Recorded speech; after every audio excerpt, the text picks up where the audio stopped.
All right. Good afternoon, everybody. Thanks for joining me. We'll go ahead and get started here. If you got your questions, you can post them. Should be below the video if you're on a smaller screen like a phone. If you're on a larger screen like a computer, it should be to the right of the video. All right. So we'll start here. Let me actually refresh this, make sure we got the latest and greatest questions in there. I know we have one that I wasn't able to get to yesterday. And just a quick note, if you got questions, try to get them in here as soon as possible. We had a lot of questions. I tend to have a pretty busy day. So a lot of times I can't stay on for a long time afterwards. If people ask more questions, yesterday I had to go right at noon because I had somewhere to be. So Cal Bears asked a question like when I was already kind of answering some other questions and I wasn't able to get to it in time. So if you got questions, get them in there early and often. Yesterday we spent, probably, the first, there was 30 minutes of that office hours yesterday where nobody asked any questions. Then at the end, a lot of people asked questions. Then I wasn't able to get to somebody's question at the end. So that's why I urge you, try to get your questions in early and often. So that way we can make sure that we get them answered. So we will answer this question from Cal Bears that I wasn't able to answer yesterday. It says, using OnForm and its measuring devices, are there measurements to use, for example, the angle of the back of the angle, the angle of the back or the angle from the knee to the rear on the down the line videos to gauge whether my posture position is good at address? So let me unpack a couple things there. So OnForm, if you're not familiar with what OnForm is the swing analysis software or swing analysis app system that we recommend. It's the best one out there, in my opinion, and I've used pretty most of them. Right, I've used V1. We used V1 for a long time, and it was okay in the beginning, but it kind of fell off. They didn't really fix.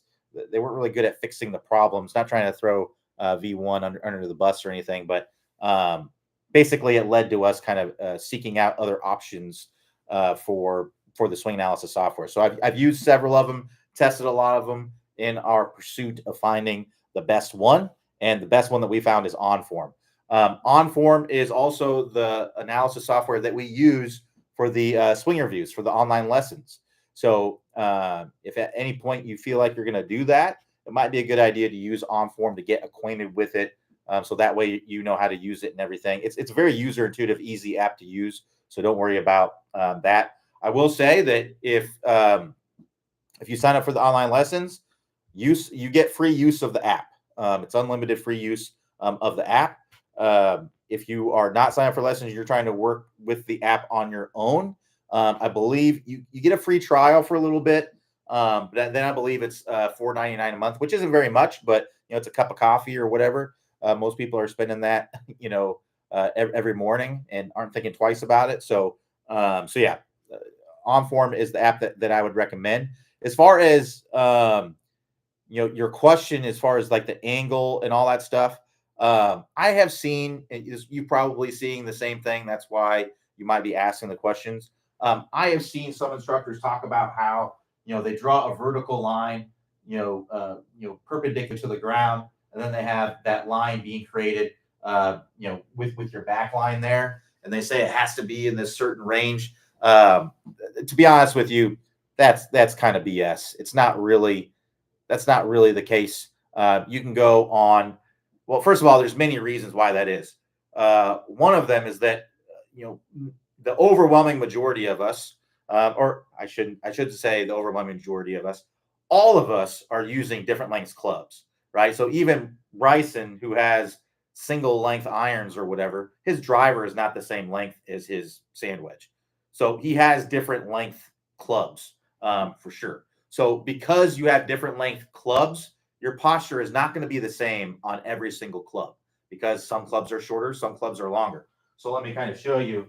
So this is kind of basically like a gap wedge, right? This is kind of my posture with a gap wedge, right? And then if I grab a driver, my posture, because the driver is so much longer, I mean, it's basically an entire grip length longer, right? Because it's so much longer, I'm going to be standing a little bit more upright, and I'm going to have a little bit more reach with my arms, right? So my posture with the wedge is kind of more like this, and then with the driver, it's more like this. It's not the same, right? So there isn't, that's one reason why. The other reason is because we're all different shapes and sizes. Some people have longer legs, shorter torsos, and vice versa. Some people have like I have longer arms for my height. Clay is I think he's probably about 2 inches taller than me, maybe not that much taller than me.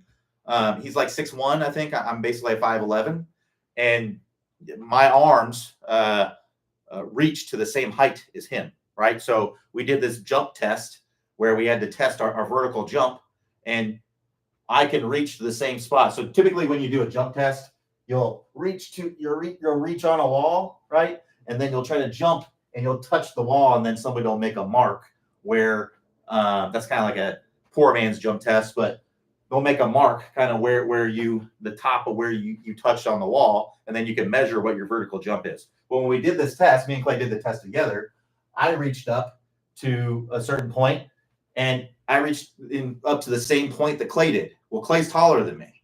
So if we have equal length arms, then he should be reaching at least 2 inches taller than me. And because it's 2 inches taller, he should have a little bit longer arms than me too. So he should be reaching probably 3 inches taller than what I'm reaching. But because I have kind of longer arms, like a bigger wingspan for my height, comparatively, not saying that Clay has short arms. I think I just have longer arms compared to my height, compared to most people that are my height. So yeah, that's that's part of it too.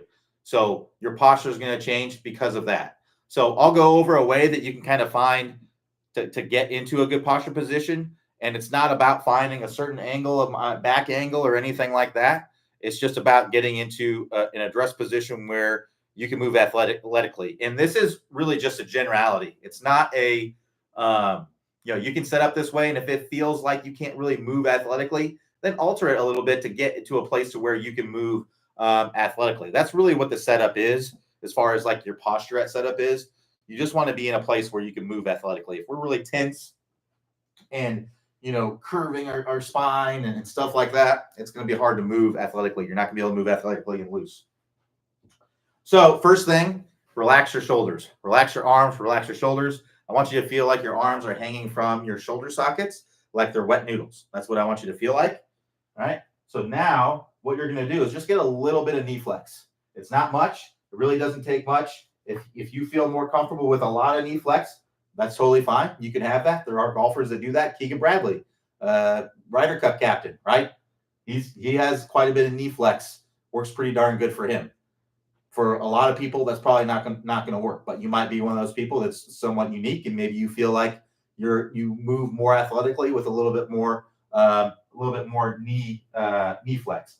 For me, generally, it's going to be about that much. For most people, that's what it's going to be. And usually, what that does, that gets the kneecaps kind of going right over the balls of the feet. So if you draw a line straight down from my kneecaps, you see kind of be right over the balls of my feet, right? So relax shoulders, relax arms, shake it out, a little bit of flex in the knees. Now what I'm going to do is I'm going to push my hips back and my chest forward, right, until my arms or my hands get roughly about a fist width in front of my legs, right? And while I'm doing this, while I'm pushing my hips back and my chest forward, I want to feel like I'm keeping the weight distribution between my heels and my toes roughly about the same. So I don't want to be way in my heels. I don't want to go like this, right? And I don't want to go like this either. I want to keep it pretty even. So if I do that, again, relax shoulders, a little flex in the knees, hips back, chest forward until my hands get about there. Right there, that's a really good posture to be in. That's what works really well for me. I grab the club. Now I'm in a nice posture. I have no clue what the angle is between, a vertical line and in my back. I have no clue what it is because it really just doesn't matter that much. So it's not something that I would pay attention to, not something that I would harp on. If you just go through that and you feel like you can move really well from that position, then you're good to go. That's what I'd be kind of checking as far as setup is concerned. when I look at people's setup, I'm not really drawing angles or anything like that on there to see what their posture is. Um, Typically, I'm just kind of looking at it and really feeling like, okay, do I feel like they can move athletically? Recently, I had somebody kind of change their posture a little bit because it looked like they were kind of sticking their backside out a little bit, and that creates something called S spine.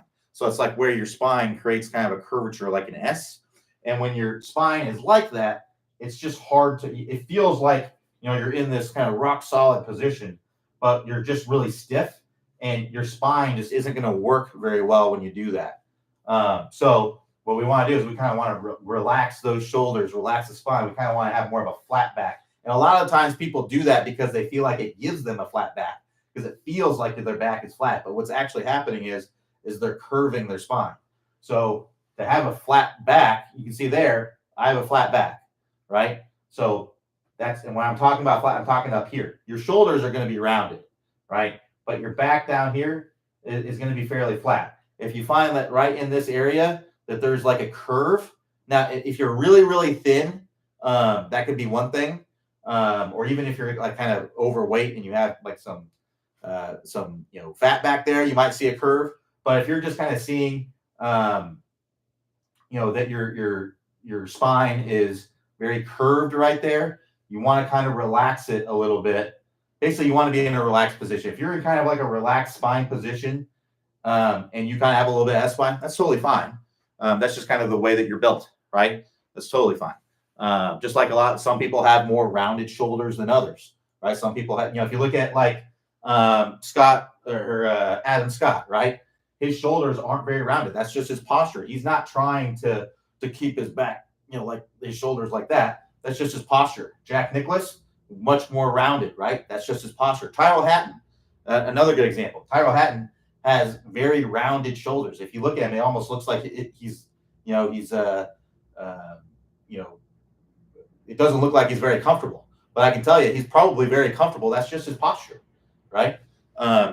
So keep that in mind. Some people just are built different ways, different shapes and sizes, and have different postures. All right, so let's keep going here. So Jack M says, I have a swing trainer that I bought with angle plane similar to Blue Brick. Can you share the angles for driver, 6-iron, and chipper? So there isn't like specific angles.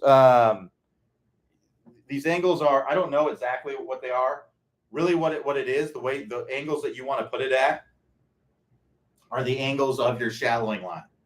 All right, so the way you find your shallowing line, use an app like OnForm that you can record your swing with.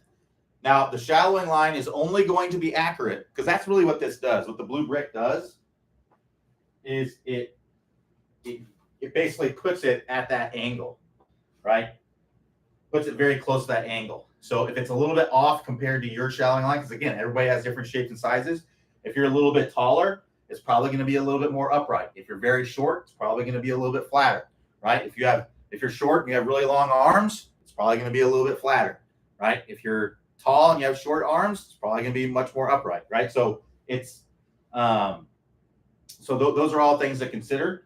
But to find what your shallowing line should be, what I would do is get your setup here. Make sure that you are setting up the camera down your toe line, right? So when I set this up, the easiest way to do that is to take your taking the alignment stick, pointing at the camera, and then get your camera to where it's shooting right down that stick.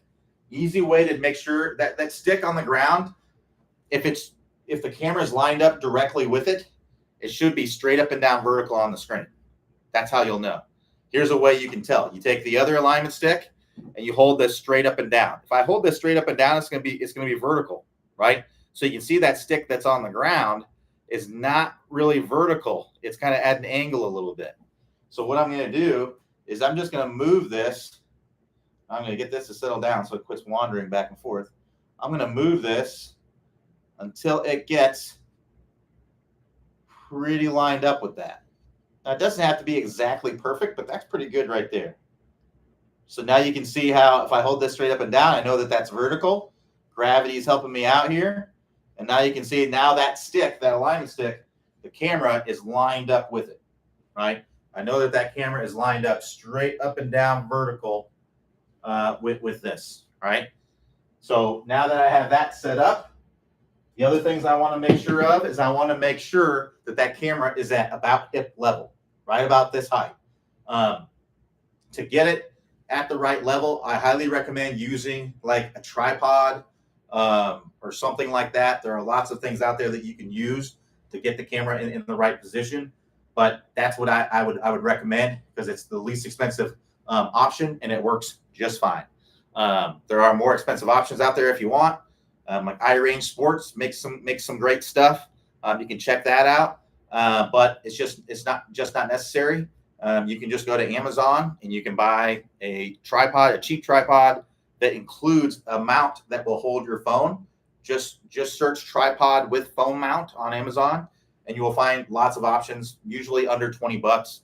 You'll find if you already have like a tripod that you want to use that you can get at that height, then what I would recommend doing is just getting the phone mount. So if you just search, phone mount for tripod, you'll find all kinds of options. They're usually around $10, something like that. Again, there's more expensive ones, but you can get ones that work really great, work just fine for $10. So get something like that. I do not recommend, in fact, if you want your shallowing line to be accurate, you just can't have somebody video it for you because have someone hold the camera because it's just not going to be accurate. People aren't going to hold it in the right position. They're going to hold it too high, and it's going to be moving around. So take control of it. Put it in a tripod with the phone mount. Put it at the angle that it needs to be, at the height that it needs to be, and put it far away enough to where you and the club stay in the frame throughout the entire swing, right? So this camera angle, it is lined up down my toe line or lined up down this stick really nicely, but it's at the wrong height. It's too high. It's about, at my hat level here. And it's also too close because when I go up to the top of the swing, that club goes out of frame, right? So we want to be far away enough to where you and the club stay in the frame. And I would actually err on the side of being a little bit too far away, if anything. Now, if you're so far away that you can't really see what's going on, that's one thing. But I would err on the side of being too far away before being too close, right? And then when you go to set up to hit the ball, you're just going to set up with your toes up there close to that stick. You want to have your toes equally distant from the stick and within an inch or two of it, right? If I'm set up like this, that's not going to give me that's the wrong camera angle. It's set up too much that way, right? We want to have it down the toe line. If I'm set up like this, it's the wrong camera angle. I'm not set up down the toe line. I'm set up kind of to the left of my toe line, right? So feet equally distant. And if you're someone who, squares off your trail foot, then the lead foot kind of opens up, that's fine. Just set up with your feet like this and then open up your foot. That's totally fine if you want to do that. I recommend having the feet flared about the same, but that's not a requirement, like I said. So now once we got that camera in a good position, we're set up to it correctly. What you'll do is you'll draw a line from the ball up to the middle of your elbow. That's the line that you'll set your thing at, whatever angle that is. So play around with it until you find that angle, and you'll be good.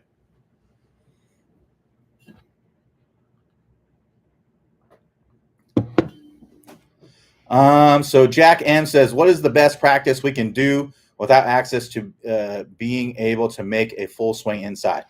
Depends on what you want to work on, right? There's all kinds of things you can do. One thing that you can do is you can check out our indoor practice series. So if you click the house icon, that will take you to the homepage. And then if you scroll down the homepage, you'll see a list of all the courses that we offer. Actually, I'm sorry, that's a vault section.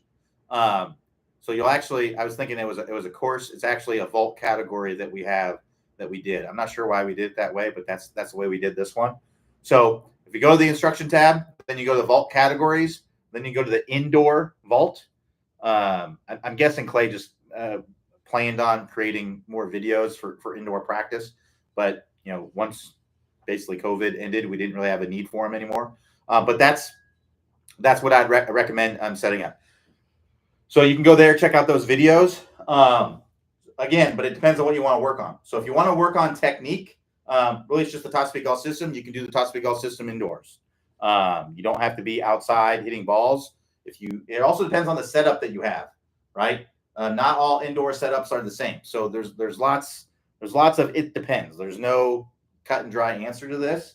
But what I will say is you can do the top speed golf system. If you're wanting to work on technique, that's what I would work on. Top speed golf system, get that working good. You can also do speed training. If you have a net and you have you can hit real golf balls, and you don't even necessarily have to hit real golf balls. But if you have a net and you can hit golf balls, real or fake, and you have a launch monitor like a PRGR, you can do speed training. That's one thing you can do. If you want to work on, impact, basically, getting good impact variables, which is mostly what I recommend. I think too many people work on technique too much. I think most people have functional technique. And when I say functional technique, what that means is you have a technique that that allows you, you are capable of making the things that matter at impact to be able to hit the ball, to be a good ball striker, right? So you can hit the ground in the right spot.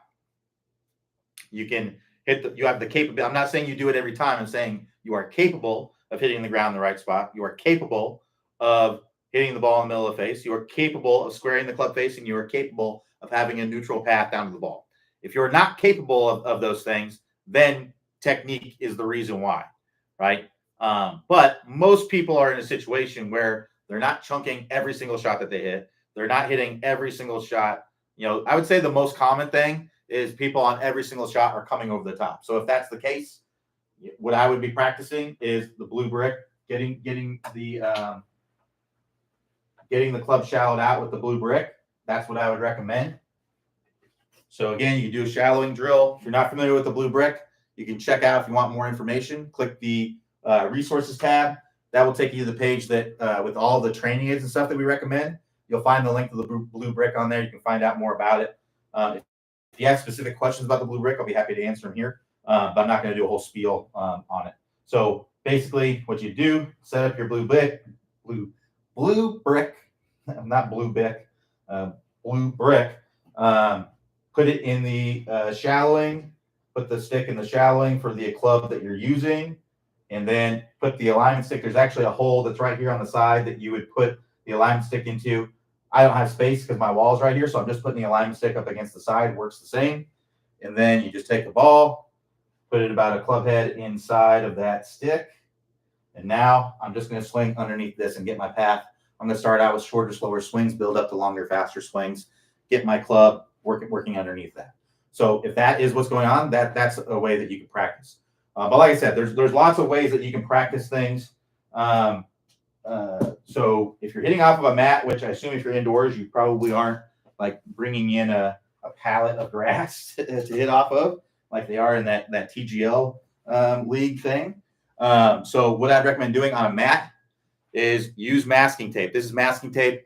You rip off a piece of it, 4 or 5 inch piece. You put it about an inch behind the ball, and then you got to make sure you're coming down, missing the tape, hitting the mat, and hitting the ball, right?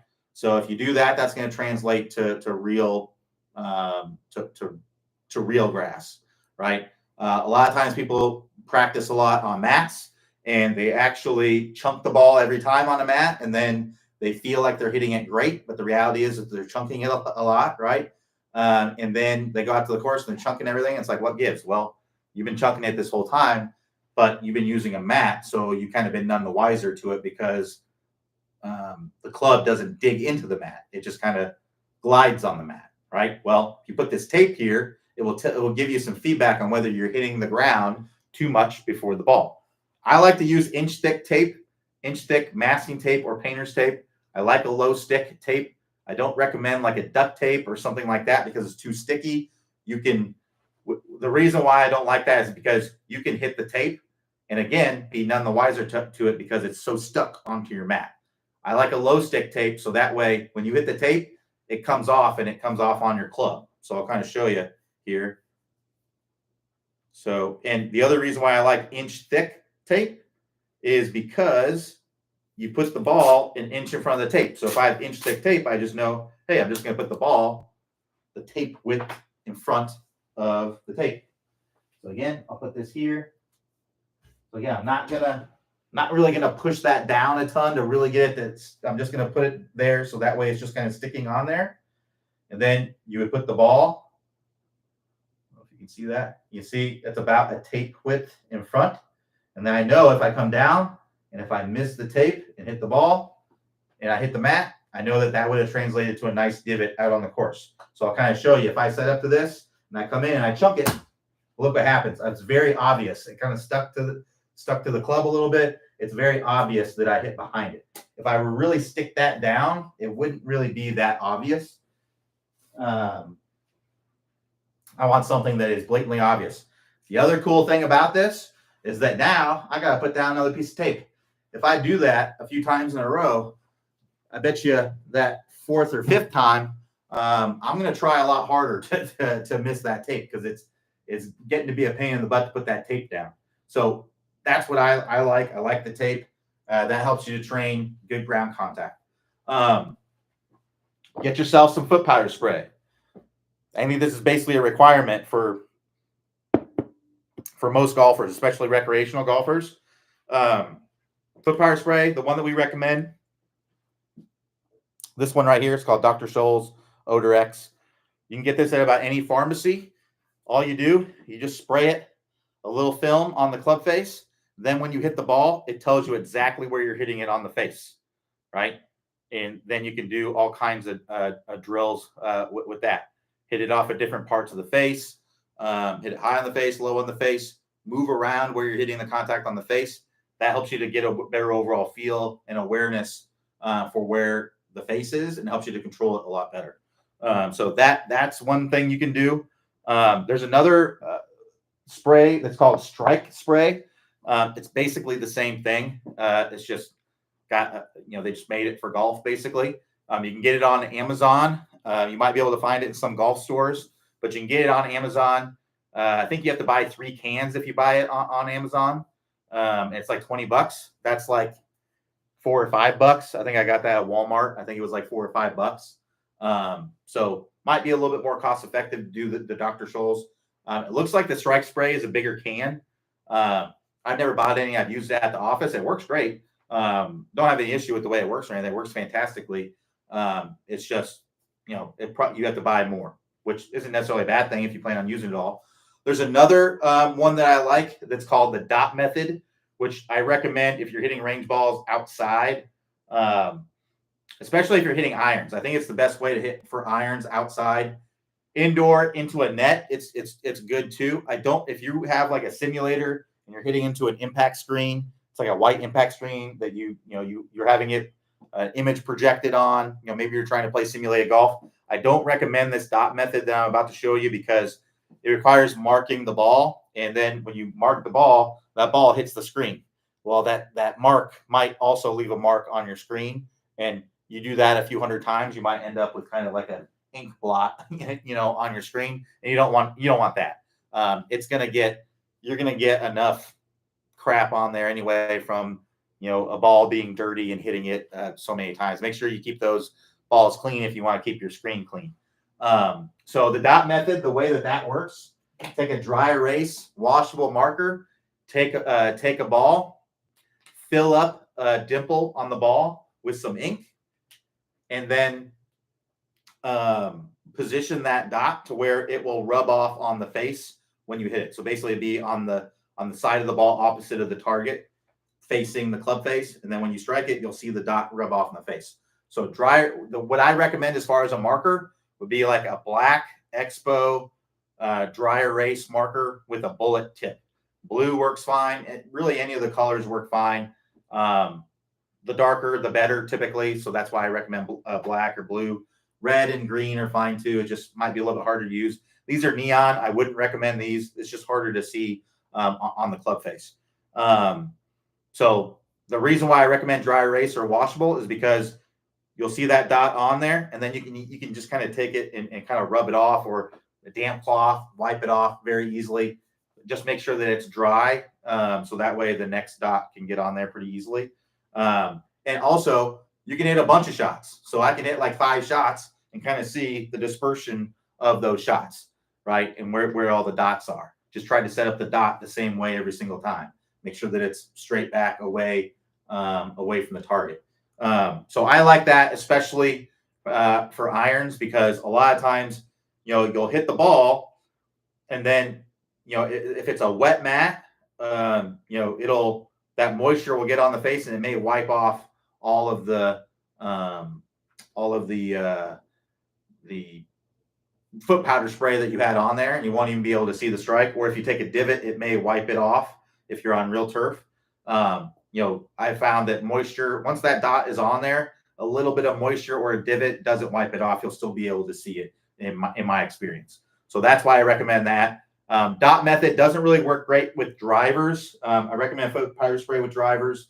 Most drivers these days are kind of that dark metal face, and you just won't be able to see the dot show up on there. Now, if you're using these kinds, like the white marker, they do make those. That would probably show up on there. I haven't tried that, but I'm sure it would. So that you could use that for strike training. Ball flight would be difficult unless you have like a simulator, a launch monitor that tells you what's going on. It might be a little bit difficult to train that, but you can train feels, right? You can train like, okay, I'm going to hit swing, and this one I'm going to feel like it's a draw, right? This one I'm going to feel like it's a fade, and so on, so forth. So you can train the feels, and then once you get out to real turf, you can try to see if those feels are real, and then adjust your feel based on what's happening. And then that can kind of help you to kind of regroup your feels, and you'll have a better understanding of what a draw really feels like or what a fade really feels like. So practicing hitting different shot shapes would be something that you'd want to do. Playing simulated golf. I mean, really, it's a great way to train as well. I find that a lot of people, when they practice, they hit the same club over and over and over, and they just hit it. There's no mindset as to, okay, I'm going at this target, or I'm trying to hit this kind of shot, draw, or a fade, or anything like that. People are just hitting the same club, same thing over and over and over. And that has some merit. You can improve a small amount from doing that, but you're only going to improve a certain amount, and you're only going to improve at a certain speed. So if you want to improve faster, I would definitely have more intention with your practice, right? Work on something specific that you're having trouble with. So think about your ball flight and contact issues, and then work specifically on that. So if you struggle with chunking the ball, doing that tape drill, put that tape on there and practice.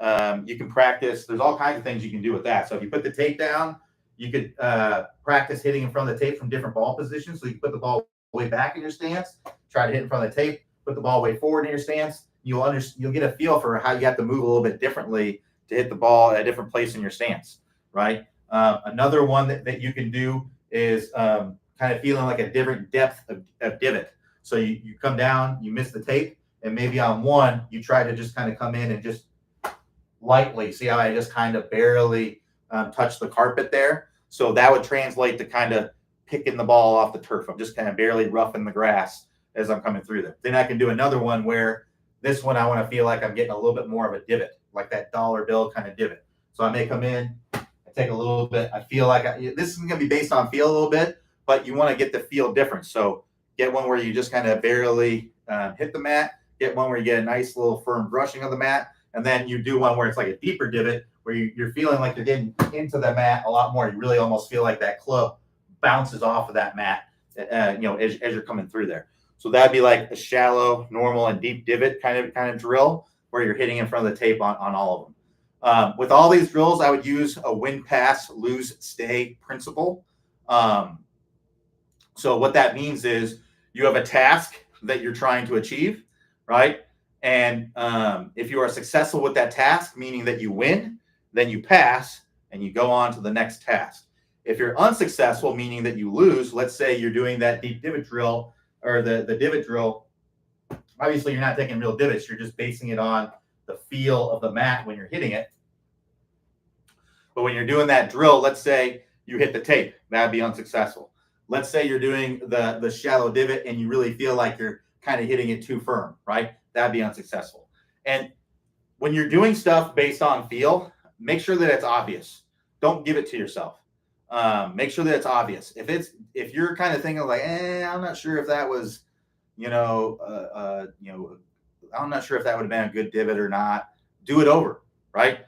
If it wasn't enough of the turf, then do it over. Then do it over again, right? That's a failure. Don't give it to yourself, um, you know, because then you're opening up a can of worms when you do that. Because then you just start kind of giving yourself everything, and then you're not really making yourself better. You're just kind of being easy on yourself, right? So it's okay to fail. Failing is part of improving. You should be failing a certain amount if you're really trying to improve, right? So there's a happy medium there, but you're going to be failing some. So use something that's called win, pass, lose, stay. When you are successful, you move on to the next task. If you're not successful, you make an adjustment and you repeat the task, and you keep going through that until you've completed all the tasks. So let's say you have 3 tasks to complete. You'll count the total number of reps that it takes to complete those tasks, and now that's your score. And then when you work on it again, you're just trying to beat that score. So let's say it took me eight total reps to get those 3 divots: a shallow, a good divot, like a normal divot, and then a deep divot.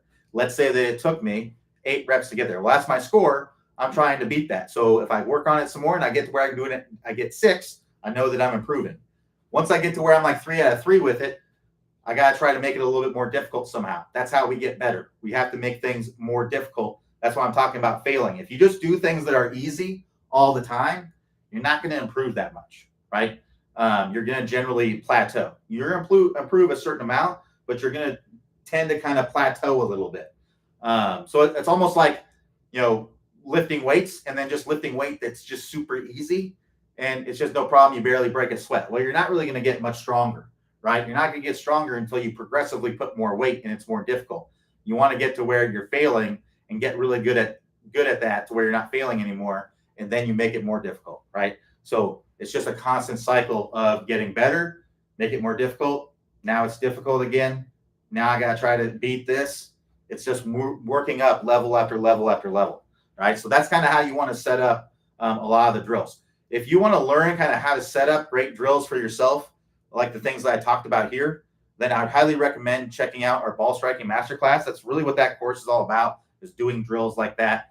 A lot of the drills you can modify to be done indoors with what I talked about, using tape, using foot powder spray. A lot of them you wouldn't even need to modify. It's just you're just doing it indoors on a mat instead of outside.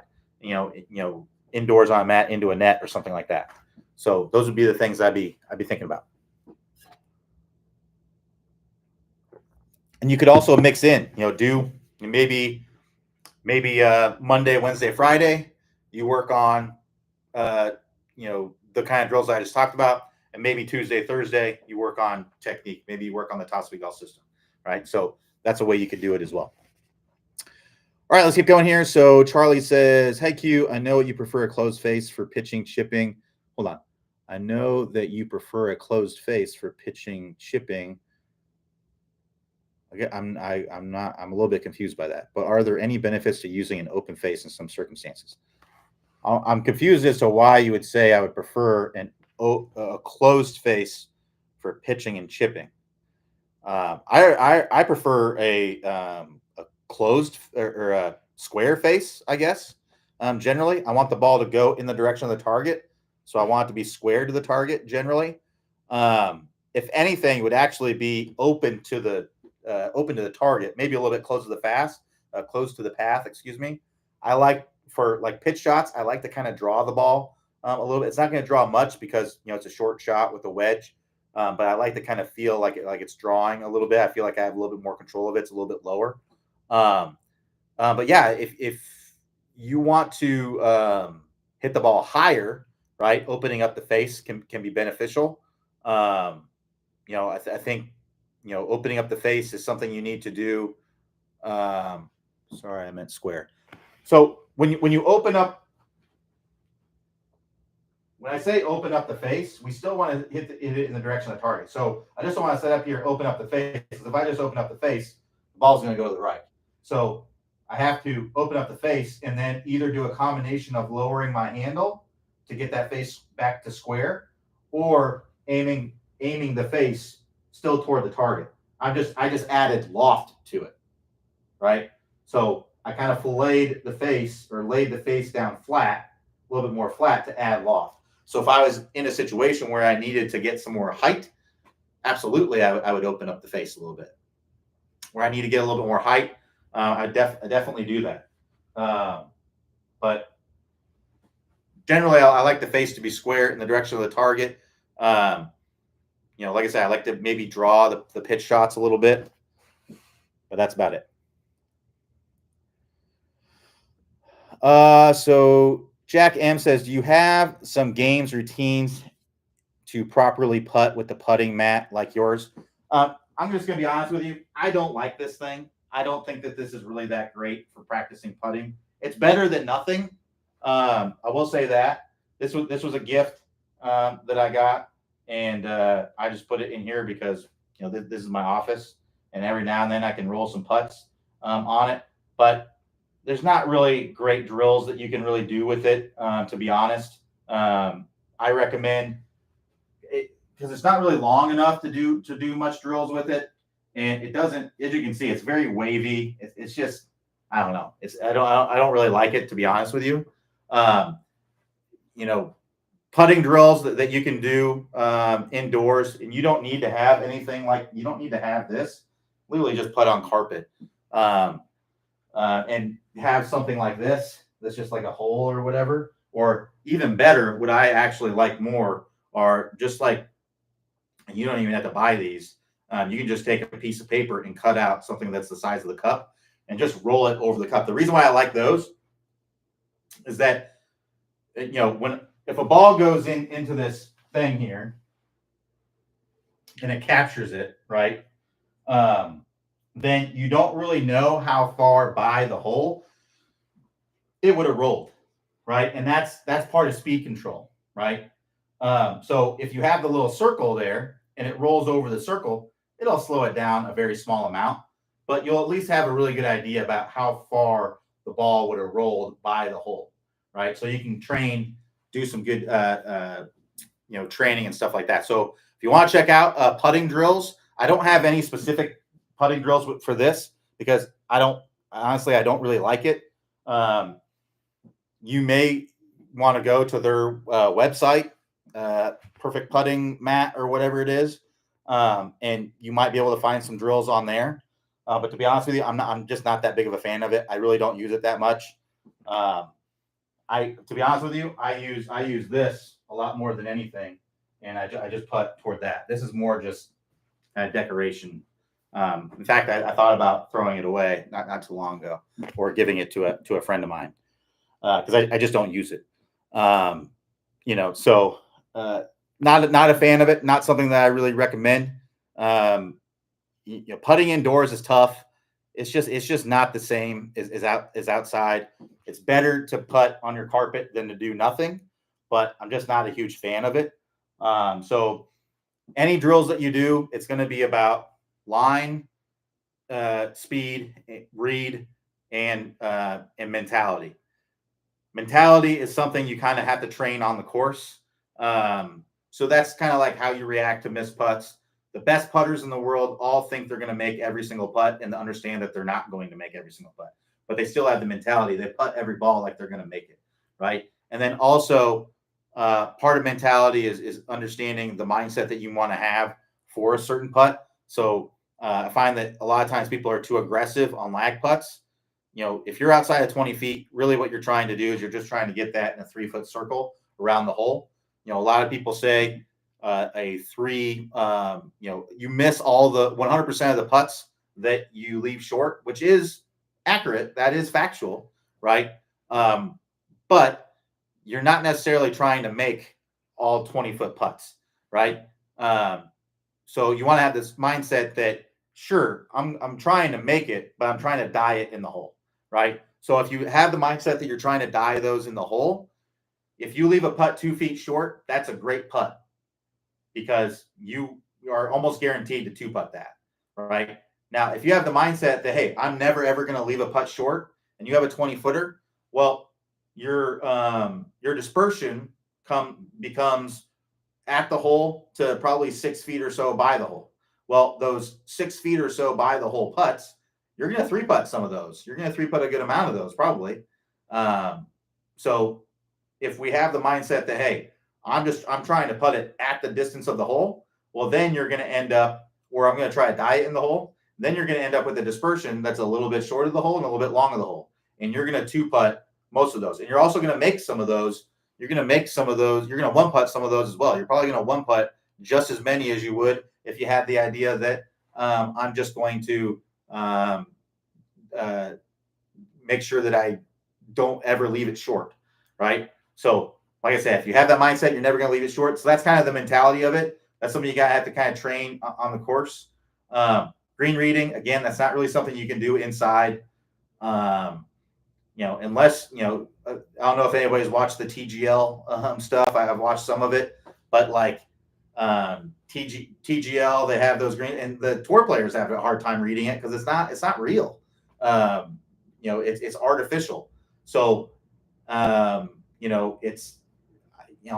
practice on it a bunch and they still have a hard time reading it. You know what I mean? So that's something you got to train on like a real golf course. But what you can train indoors is line. Line is probably one of the best things you can train indoors because you want to make sure that you're kind of seeing a straight line. So a way that you can do that is by using a putting mirror. So if you want to pick up a putting mirror, you can go to the resources tab on the website, and that will bring you to the page that lists all the stuff that we recommend. You'll find the putting mirror on there.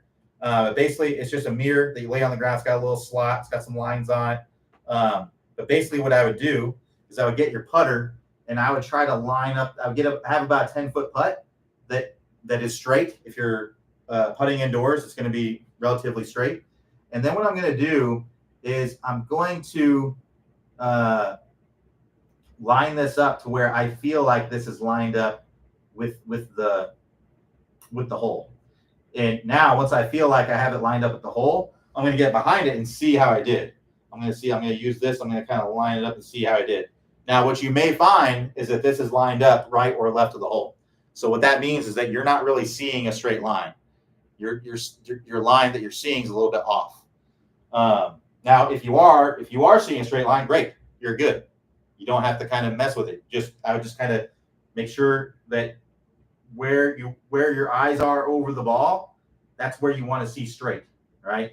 So let's say that it was off. Let's say that it was aimed too far to the right or left or whatever.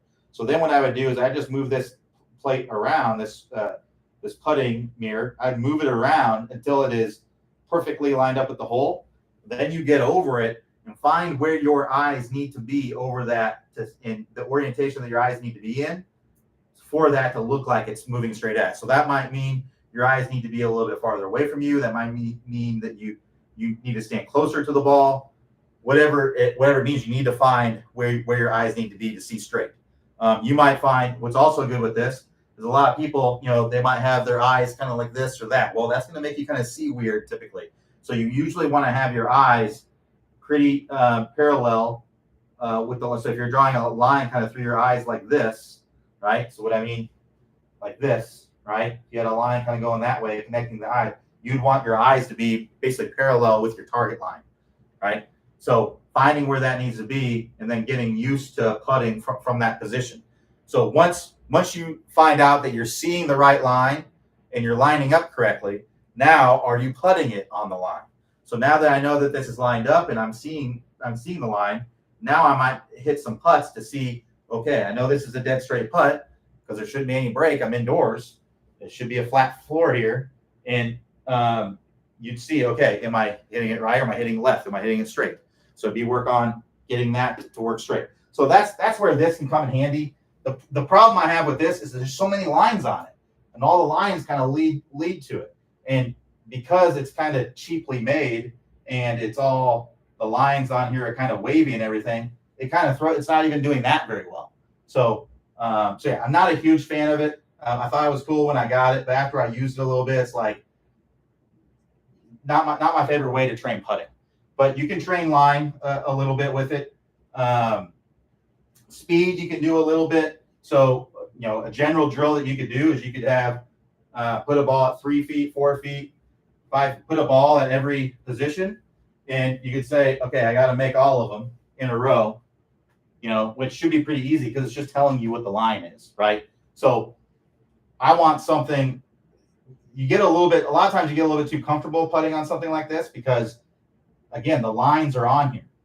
So you're just kind of like seeing, it's just kind of giving you a line, then you get comfortable with it. Then you got it on the real course and there's no line there, right? So it's like, well, what am I supposed to do if I don't have this line on here? So I don't really like things that have lines on them.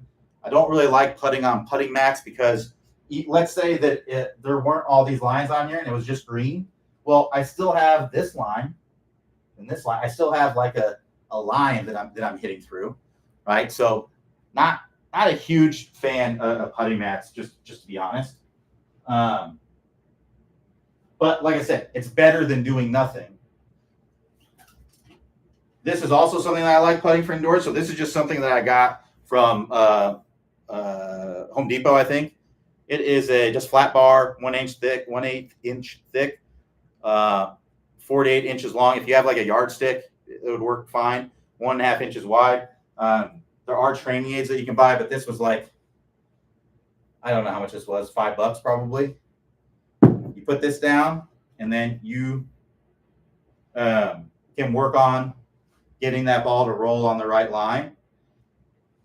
Let's see if I can do it with the old school putter here. I haven't used this in a while, so it looks like it's kind of worked on me. So maybe it won't work that great.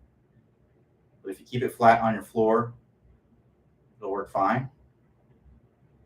All right. So basically I get set up here. And again, this kind of helps you to see the line a little bit. But I want to basically make sure that I'm rolling it on the right line. So I'd want this to roll through dead center. I want it to kind of stay on here all the way through. And you can test a little bit. You can putt to where I'm just going to have it just fall off the right at the end, fall off the left at the end. You can put a line on here, like a foot away from the end. You can say, you can do a drill where, okay, one putt, I want to roll all the way through. Another putt, I'm setting up the same way on all these. I want to roll and just roll off the left side. Another putt, I want to just roll off the right side. And you can cheat this by putting it really fast. So this is really, really good if you kind of struggle with short putts because you want to try to feel like it's, you can put something, you basically put like, here, I'll put like a stick that's like 2 feet on the other side of this. And then I'd be like, okay, I have to keep it short of that stick and roll through the end. Because like I said, what I can do is I can just go like that, right? And it's easy to keep on there because you're hitting it so fast. It's much more difficult when you putt it slow. So let's see if I can do it. All right. Part of it's getting it to stay on here. All right, so let's see if I can putt one kind of really slow and see if I can get it short of that stick and keep it going off the end. So you can see there, it went off right away. Now this is kind of warped a little bit because I haven't used it in a while, but this is another one that you can kind of do. What if I flip this over to the other side? It might work better. Like I said, it kind of warped on me a little bit. Or I may have just pushed that one badly. That's definitely within the possibility. So you can see there, that one kind of fell off the edge to the left and then hit the stick. So that was a double whammy. Hit it off the side and I hit it too hard. So I got to hit this softer. And I'll try one more and then we'll move on here. But I got to hit this a little bit softer.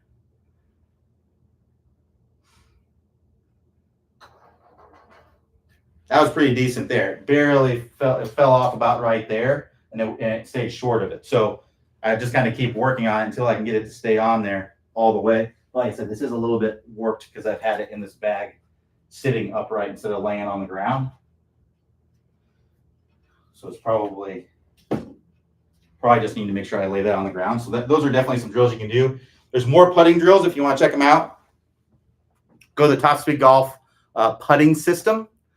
If you go to the home page by clicking the house icon, that will take you to the homepage, and then you can scroll down, see all the courses that we recommend or the courses that we have, and you'll see it there. Lots of putting drills you can do in there. Great feedback on indoor drills. I got the small mat that shows the impact.